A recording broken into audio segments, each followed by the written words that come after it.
Der Corby hat der Josie ein Bussel aufgedruckt und das taugt ihr nicht. Mit dem Pfarrer hat es besser können, aber der ist nimmer da. Jetzt probiert's der Corby mit einem selber geschnitzelten Tafel für ihre Tier und der Flori besorgt ihm ein Spielzeugauto aus ihrer Lieblingsserie. Uri versteht etwas falsch und glaubt, der Chef möchte sie in Urlaub schicken.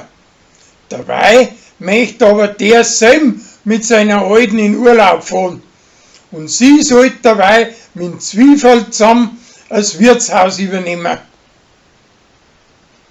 Ein Automörder macht die Lansingerin einen Wagen hin und deswegen kauft noch die Bürgermeisterin für die Gemeinde einen Karren, den wo sie die Leute zu Leiher nehmen können. Wegen den Mistviech muss der Tuntschei bei Mike in der Werkstatt aushelfen und tut bei einem Fashion Weibsbild so, wie wenn er der Chef wäre, weil er daheim bei seiner Alten nichts mehr zu sagen hat.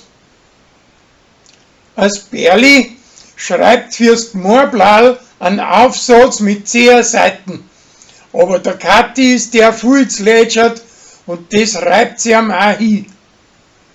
Zuerst ist er eingeschnappt, aber danach nimmt's von ihm eine andere Geschichte, wie er als ein Junge die Wangen einer Dorf mit Odel versaut hat.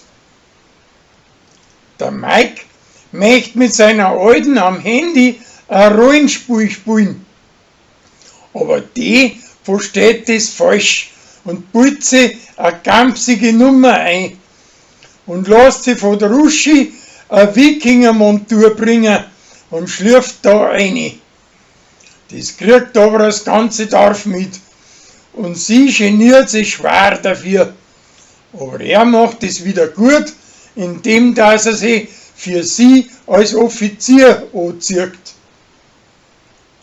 Als Zwiefel ist die Arbeit in der Küche nimmer gewöhnt und kriegt Kreuzweh und verlangt von der Apothekerin ein starkes Mittel gegen einen Wehtdarm. Der Doktor findet außer, dass es mit den Bandscheiben hat und nimmer in der Küche werkeln darf.